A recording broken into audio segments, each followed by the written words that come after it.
Hello, dear student. Most welcome. Billions Physics classes on the YouTube channel. जैसा कि आपको idea है कि प्रीवियस क्लास में electric field intensity, electric potential पर हमने डिफरेंट प्रोफाइल के क्वेश्चन सॉल्व किए थे। आप लोगों के कोऑपरेशन के बिहाफ पर एक अचीवमेंट्स रहा कि वो हम मिनिमम टारगेट सब्सक्रिप्शन का कंप्लीट कर चुके हैं, जिसके बिहाफ पर अब हम लाइव क्लास ले सकते हैं। जैसा कि आपको आइडिया था कि मैं बहुत ज़्यादा लाइव क्लास ही पसंद करता हूं, तो अब आपसे हमारा प्रॉपर इंटरेक्शन हो पाएगा। लेकिन मैंने कल की क्लास में ये एक और कहा था कि मैं थोड़ा सा इलेक्ट्रिक डाइपोल पे बोलूँगा। सो 10-20 मिनट का क्वेश्चन एक क्लास में इलेक्ट्रिक डाइपोल पे और रख रहा हूँ, और ये सब कुछ इसलिए भी कर रहा हूँ ताकि हमारी रेगुलरिटी मेंटेन रहे। चाहे क्लास का ड्यूरेशन कम रहे पर हमारी रेगुलरिटी मेंटेन रहे। कभी ऐसा ना हो कि ऐसा कभी भी हो कि क्लास मिस हो जाए, तो मैं क्लास को किसी भी कॉस्ट पर मिस नहीं करना चाहता हूँ। ठीक है, तो आज की क्लास रहेगी इलेक्ट्रिक डाइपोल पर। आप अपने सकारात्मक विचारों के साथ, पॉजिटिव थॉट के साथ आगे बढ़ें, और आपसे हमारे एज ए टीचर हमारी आपकी शुभकामनाएं हैं कि आप आईआईटी में बहुत अच्छी रैंक से, नॉट ओनली आईआईटी, जिस पर्टिकुलर प्रोफेशन में आप तैयारी करना चाहते हैं, बहुत अच्छी रैंक से सिलेक्ट हों। ऐसी मैं ईश्वर से आपके लिए प्रार्थना करता हूँ। लेकिन उसको अचीव करने का एक ही तरीका है जो सबसे अच्छा है, वो है हार्ड वर्किंग और प्रॉपर स्टडी। तो फिर उस पर भी ध्यान रखना, ठीक है। और उसके लिए पंचुअलिटी चाहिए, रेगुलरिटी चाहिए। तो आप पंचुअल रहें, कभी भी कोई क्लास मिस ना करें। और मैं तो वैसे वीडियो बना के देख रहा हूँ, तो कभी भी देख सकते हो, तो देखें जरूर एक बार, ठीक है। और तो आज का टॉपिक है इलेक्ट्रिक डाइपोल। डाइपोल क्या है? इलेक्ट्रिक डाइपोल एक सिस्टम होता है जिसमें इक्वल और अपोजिट चार्ज फाइनाइट डिस्टेंस पर रखे होते हैं। कैसी कंडीशन होती है, ध्यान रखना। Equal and opposite charge are separated by finite distance. तो अ सिस्टम विच कंसिस्ट, आप ऐसा कर सकते हैं, a system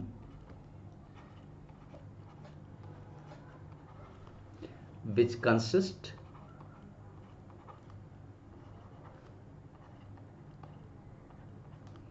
equal and opposite charge, equal and opposite charge, a system which consists equal and opposite charge separated by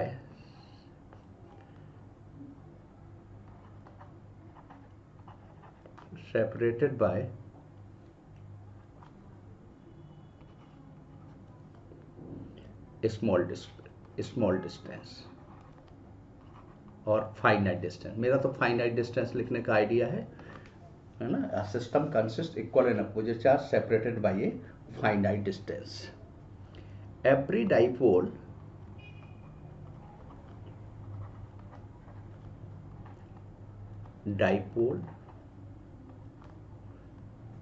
has a characteristic property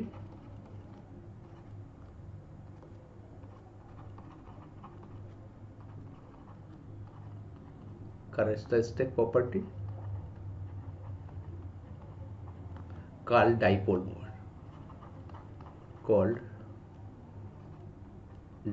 moment।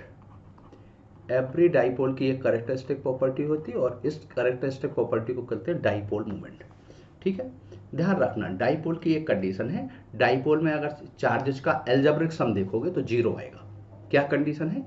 Charge का algebraic sum हमेशा ध्यान रख के देखें, तो एल्जेब्रिक सम जीरो आएगा। ठीक है, अब देखो यहां पर ये मैंने चार्ज ले लिया और फाइनाइट डिस्टेंस पर रख दिया।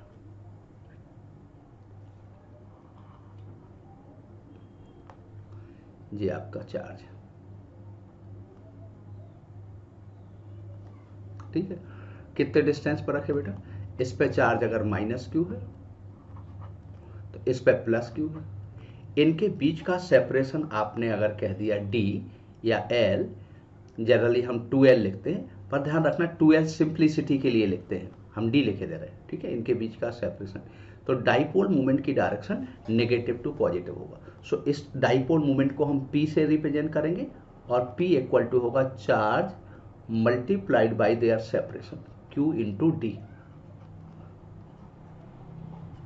हम लोगों की आदत क्या है, अभी हम जब कैलकुलेशन करेंगे तो P इक्वल टू लिखेंगे Q इंटू 2L। क्यों? यहां से यहां तक के डिस्टेंस को हम 2L लिख लेते हैं। इसका मतलब है मूवमेंट का मतलब होता है कोई एक charge multiplied by there perpendicular separation. Movement का मतलब होता है मल्टीप्लाइड बाय, इसको बोलते हैं इलेक्ट्रिक डाइपोल मूवमेंट। इसको क्या बोलते हैं? Electric dipole movement. तो ये इलेक्ट्रिक डाइपोल मूवमेंट का मतलब होता है charge multiplied by there perpendicular separation. इसको क्या बोलेंगे? Electric dipole movement.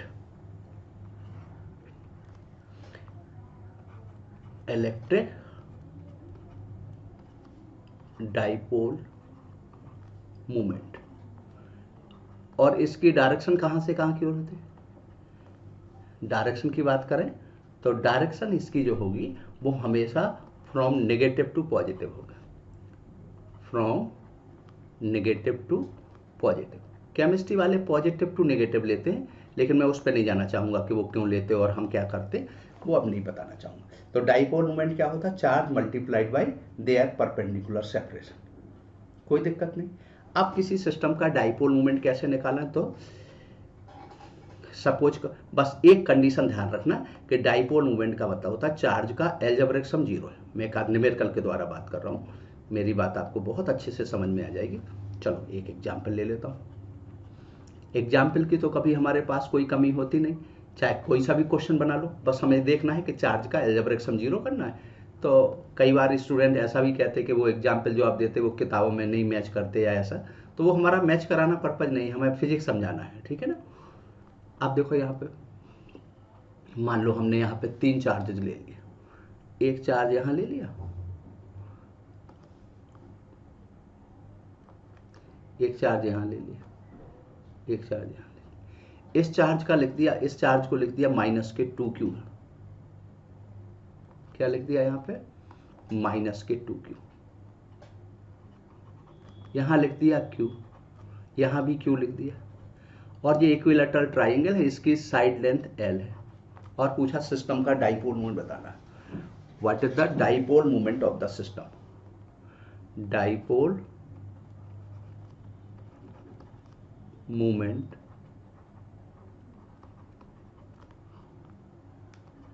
Of the system. System का डाइपोल मोमेंट बताना।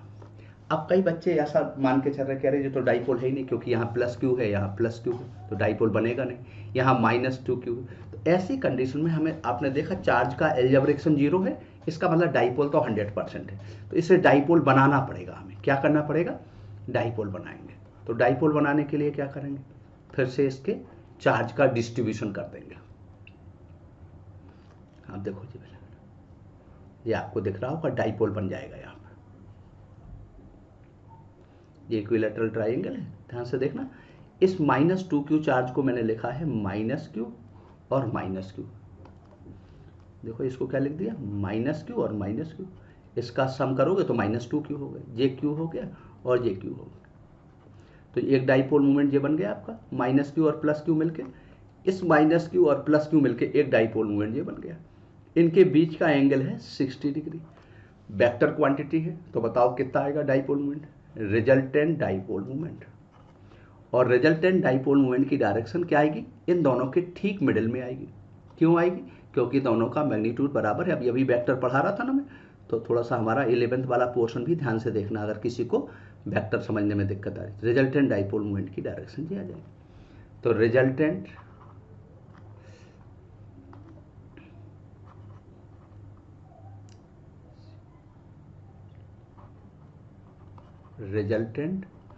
डाइपोल मूवमेंट कितना आ जाएगा बताओ? Q इंटू एल तो ये आएगा, Q इंटू एल ये आएगा, और बीच का एंगल 60 डिग्री है। तो बताओ A square plus B square plus 2AB cos theta. So QL का स्क्वायर, QL का square 2 QL QL cos 60 solve किया, सो रिजल्टेंट डाइपोल मोमेंट जो आ गया, रिजल्टेंट डाइपोल मोमेंट आ गया वो √3QL आ गया। ये एक मेथड था, मेथड फर्स्ट। ठीक है, मान लो किसी को ये समझ में नहीं आ रहा या इस तरीके से नहीं करना चाहते हैं तो वो, हालांकि मुझे ये पसंद है कि चार्ज का डिस्ट्रीब्यूशन कर लें। दूसरा है सेंटर ऑफ चार्ज निकाल लें। जैसे आपका सेंटर ऑफ मास होता है, ठीक इसी प्रकार आप सेंटर ऑफ चार्ज निकाल लें, क्योंकि आपने 11th में सेंटर ऑफ मास पढ़ा है। तो सेंटर ऑफ चार्ज, ये मेथड सेकंड कर रहा हूँ, M2 माने सेकंड मेथड। अब देखो यहाँ पे ये ट्राइंगल है आपका,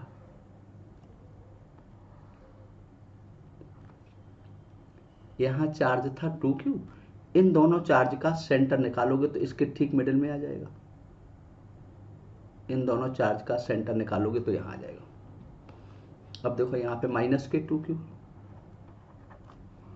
ये Q था और ये Q था, इन दोनों का सेंटर ऑफ चार्ज यहाँ 2Q आ जाएगा।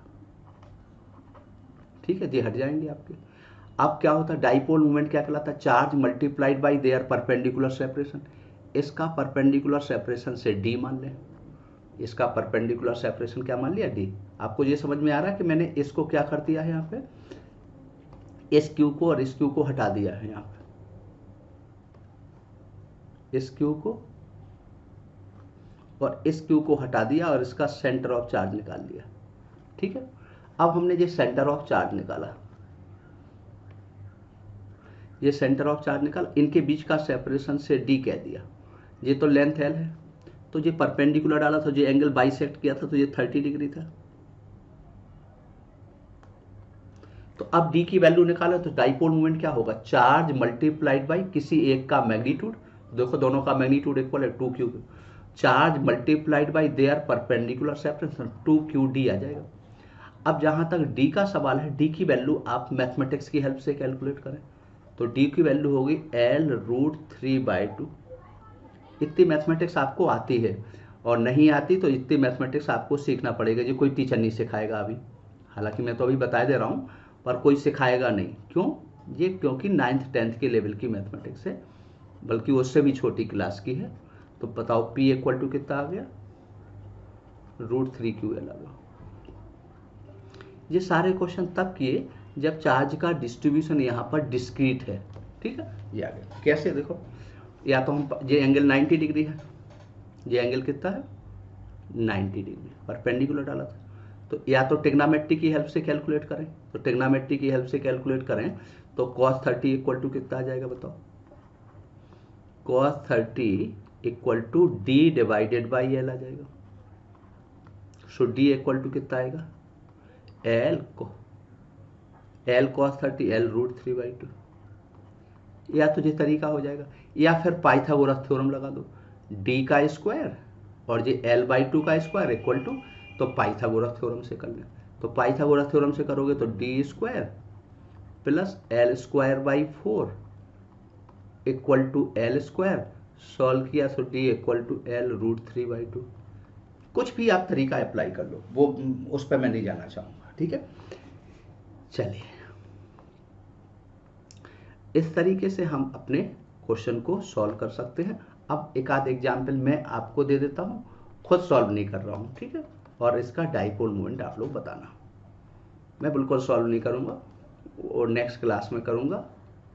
ठीक है, एक ऐसा दे देता हूँ ताकि जो रिकॉर्डिंग देखते हैं उनको थोड़ा सा काम भी मिल जाए। हालांकि वो काम मैं उस पर देना चाहता हूँ, पर एक आध ऐसा दे देता हूँ। इस पॉइंट का कोऑर्डिनेट है 0 0,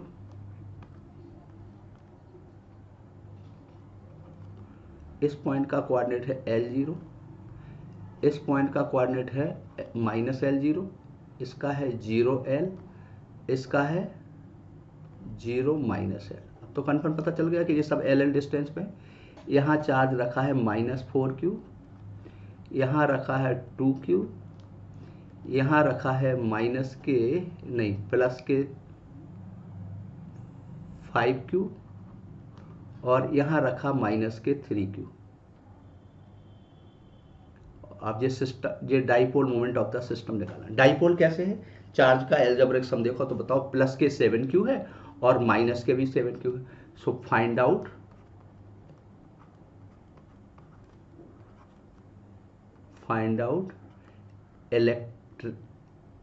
electric dipole moment of the system, electric dipole moment of the system, system का इलेक्ट्रिक डाइपोल मोमेंट। मैंने डिस्क्रीट पे 2 क्वेश्चन करा दिए हैं और एक आपको दे दिया, वो आप करके बताओगे, ठीक है।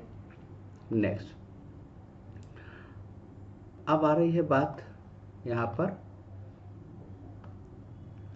एक आध हमें क्वेश्चन कॉन्टिन्यूअस पे करना चाहिए। अगर मान लो चार्ज का डिस्ट्रीब्यूशन डिस्क्रीट नहीं है, चार्ज का डिस्ट्रीब्यूशन कॉन्टिन्यूअस है, तो कैसे डाइपोल मोमेंट निकालें। तो एक आध क्वेश्चन डाइपोल कॉन्टिन्यूअस पिक्चर के लिए करना चाहिए। फॉर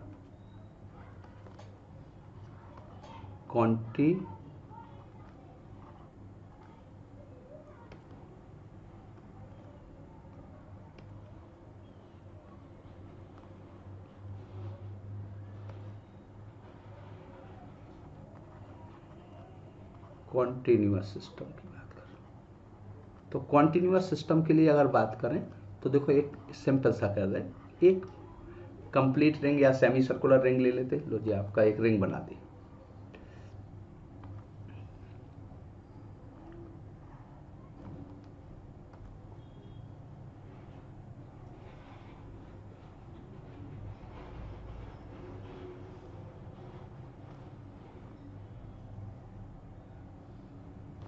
ये उसका सेंटर है।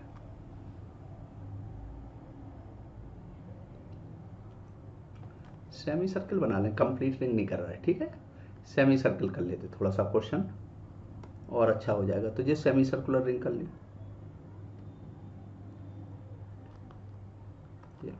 ये सेमी सर्कुलर रिंग कर दिया। इस पे सेमी सर्कुलर रिंग पर चार्ज आपका यूनिफॉर्मली डिस्ट्रीब्यूटेड है। इसके सेंटर पे -q चार्ज रखा। सेंटर पे कितना चार्ज रखा, ये सेंटर है, और सेंटर पे रखा -q charge, -q charge centre पे रखा। और इस वाले पे जो चार्ज है वो यूनिफॉर्मली डिस्ट्रीब्यूटेड है। थोड़ा सा इसको डार्क कर दूं, ये दिख नहीं रहा, नहीं तो ये हो गया आपका।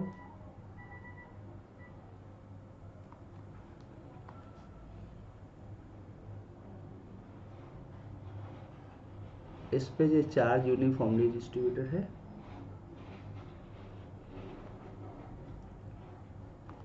-q चार्ज यूनिफॉर्मली डिस्ट्रीब्यूटेड दिख रहा है आपको।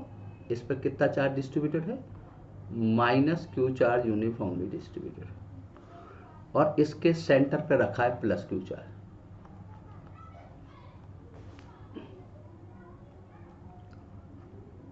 सेंटर पे -q चार्ज और +q चार्ज यूनिफॉर्मली डिस्ट्रीब्यूटेड। इसका उल्टा भी कर सकते हैं, ऐसा कोई जरूरी नहीं। अब इसकी रेडियस r है, इसकी रेडियस क्या है, r। तो dipole moment of the system बताना, क्या बताना है, dipole moment of the system, system का डाइपोल मोमेंट बताना। इसकी रेडियस r है, -q चार्ज रखा है सेंटर पे, और इस पर +q चार्ज यूनिफॉर्मली डिस्ट्रीब्यूटेड। अब ये तो डाइपोल तो बन गया, क्योंकि चार्ज का एल्जेब्रिक सम 0 हो रहा, तो डाइपोल बन गया, ठीक है। तो ऐसी कंडीशन में क्या करेंगे, एक छोटा सा एलिमेंट्री पोर्शन लेंगे। आपको पता ही है कि कैलकुलस यूज करना होगी, तो हमें कैलकुलस यूज करना पड़ेगी। तो एक छोटा सा हमने एलिमेंट्री पोर्शन ले लिया, कितने डिस्टेंस पर, ये एंगल थीटा ले लिया और ये डी थीटा ले लिया।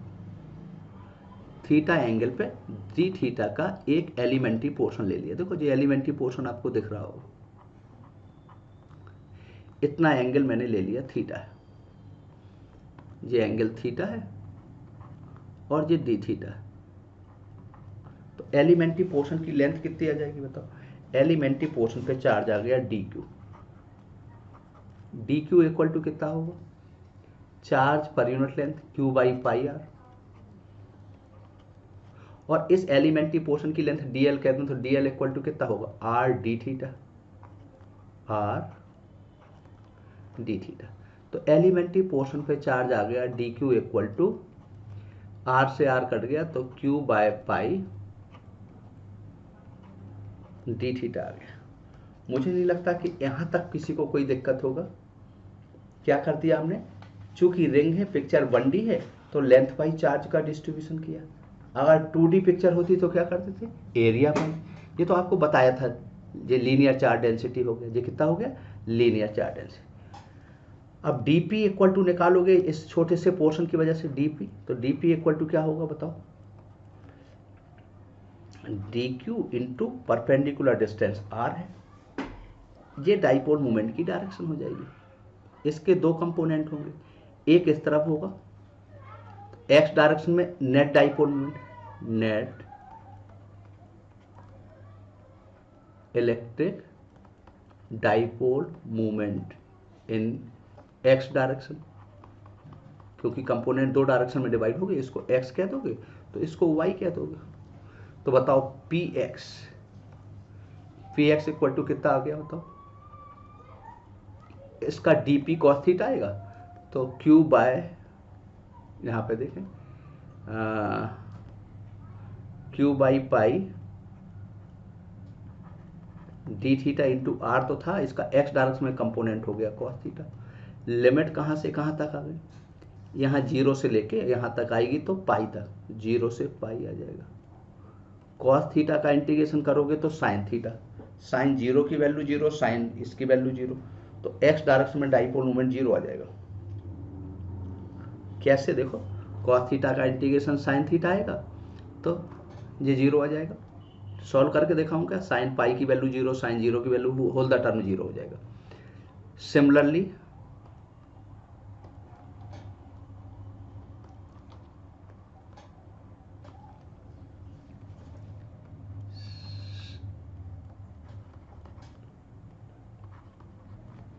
इन y डायरेक्शन, y डायरेक्शन में रिजल्टेंट डाइपोल मोमेंट क्या आ जाएगा, पी वाई, कितना था आपका, dp sin थीटा। dp की वैल्यू कितनी थी, q bye pi D theta था, इंटू आर था।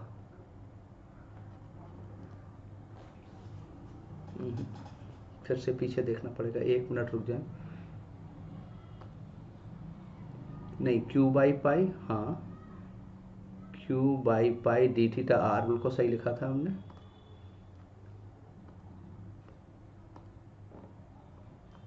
q बाई पाई आर, और ये क्या था, साइन थीटा। लिमिट कहाँ से कहाँ था, 0 से पाई था। x डायरेक्शन में कितना आया था, तो p y equal to q by pi बाहर आ जाएगा, क्यू बाई पाई बाहर आएगा, आर बाहर आएगा, साइन थीटा का इंटीग्रेशन क्या आएगा, माइनस कॉस थीटा। ये भी अभी 11th के बच्चों के साथ ट्रिग्नोमेट्री कर रहा हूँ, अगर किसी को थोड़ी दिक्कत है तो वो देख लेना क्लास। डेफिनेट इंटीग्रेशन है तो लिमिट रख दी, क्यू आर बाय पाई तो एज इट है, higher limit minus lower limit, या लिमिट बदल दो तो cos 0 माइनस कॉस पाई, तो ये अंदर का टर्म 2 आ गया। सो आंसर आ गया 2QR बाई पाई। कितना आ गया, इसका आंसर आ गया, नेट डाइपोल मोमेंट कितना आ गया, नेट आएगा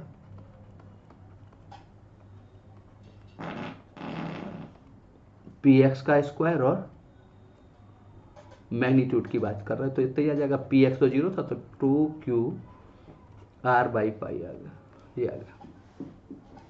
ये कॉन्टिन्यूअस के लिए किया, लेकिन फिर से हमने कहा ना, इसको कंपेयर सेंटर ऑफ मास से करके करोगे तो आपकी कैलकुलेशन सिंपल हो जाएगी। तो फिर मेथड सेकंड लिख रहा हूँ,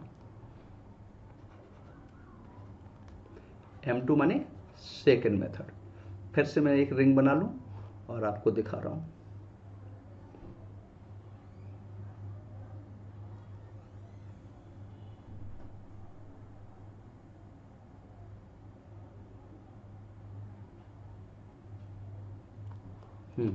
ये रिंग बना दी।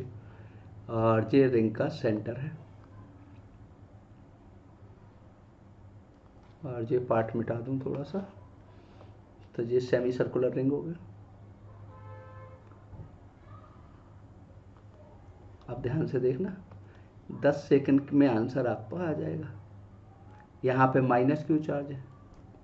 आपको पता है इस सेमी सर्कुलर का सेंटर ऑफ मास कहाँ पे होता है? सेमी सर्कल का सेंटर ऑफ मास होता है 2r/π। कितना होता है? 2r/π। यहाँ से 2r/π, यहाँ पे चार्ज आ जाएगा प्लस क्यू, और ये डिस्टेंस होता है, इस पॉइंट के कोऑर्डिनेट आएगा 2r/π। ये 0 2r/π। ये सेमी सर्कुलर रिंग का सेंटर ऑफ मास की पोजीशन बताई होगी। अब डाइपोल मूवमेंट की डायरेक्शन वाई डायरेक्शन में आ जाएगा, तो बताओ क्या आएगा? Charge multiplied by separation. तो चार्ज तो क्यू है और परपेंडिकुलर डिस्टेंस है 2r/π, तो 2qr/π आंसर आ जाएगा। कितना आंसर आ गया? 2qpr/π। तो जी आप बताओ कितना सिंपल तरीके से आ गया। तो हमें बहुत कुछ फिजिक्स में सारे टॉपिक तैयार नहीं करना होते, ना सारे टॉपिक्स की स्टडी तो करना होती, पर हमें एनालॉग स्टडी करना चाहिए। कई बार हमसे बच्चे ये बात रखते हैं कि सर हम एक दिन में जिस दिन एग्जाम होता है उसकी एक रात पहले कैसे रिवीजन करें। तो सबसे बेस्ट स्टडी है कि कुछ नोट्स जब आप बनाएं तो वो एनालॉग स्टडी बनाएं। आपने पहले तो आप पेपर सॉल्व करें, पेपर को सॉल्व करते समय शॉर्ट नोट्स बनाएं, और नोट्स बनाने में भी फिर आप देखें किसकी किसके साथ सिमिलरिटी हो सकती है, तो सिमिलरिटी के साथ फिर क्वेश्चन को सॉल्व करना शुरू कर दें। So thank you very much बेटा, और बहुत आपके कोऑपरेशन से चीज़ें आगे बढ़ रही है। और मैंने जैसा कि कहा है कि मैं अब इंडिपेंडेंटली टीच करना चाहता हूँ, किसी भी इंडस्ट्री या एजुकेशन इंडस्ट्री के साथ रह के नहीं, क्योंकि इतने साल पढ़ाने के बाद इस कंक्लूजन पे पहुंचा हूं कि जिस तरीके से मुझे टीच करना चाहिए, जो टीच के लिए एक फ्रीडम ऑफ माइंड होना चाहिए, वो चीज़ें नहीं मिल पाती, उनकी अपनी मजबूरियां होती हैं, और मैं किसी को उसमें दोषी नहीं ठहराऊंगा। ठीक है, उनकी अपनी कंडीशंस होती हैं, उनके अपने प्रोफेशनल के कुछ प्रोफेशन के कुछ पॉइंट होते हैं, या उनकी कुछ लिमिट होती है कि हमें इस चीज़ को कवर करना है। वो सारी चीज़ों के साथ मुक्त होकर मैं आपके साथ रहूँगा, और पूरी फिजिक्स को thoroughly not only school level पे, कंपटीशन लेवल पे पूरी कराऊंगा। बस आपका कोऑपरेशन चाहिए। तो फिर से एक सेंटेंस बोलूँगा कि आपसे बड़ी हम्बल रिक्वेस्ट है बेटा कि इसको बहुत ज़्यादा से ज़्यादा शेयर करें, मैक्सिमम से मैक्सिमम शेयर भी करें, और इसको सब्सक्राइब करें, और अपने कमेंट्स ज़रूर लिखें, अपने व्यू ज़रूर लिखें। आपके व्यू हमारे लिए बहुत इंपॉर्टेंट है। थैंक यू वेरी मच बेटा, बहुत बहुत धन्यवाद आप सबका।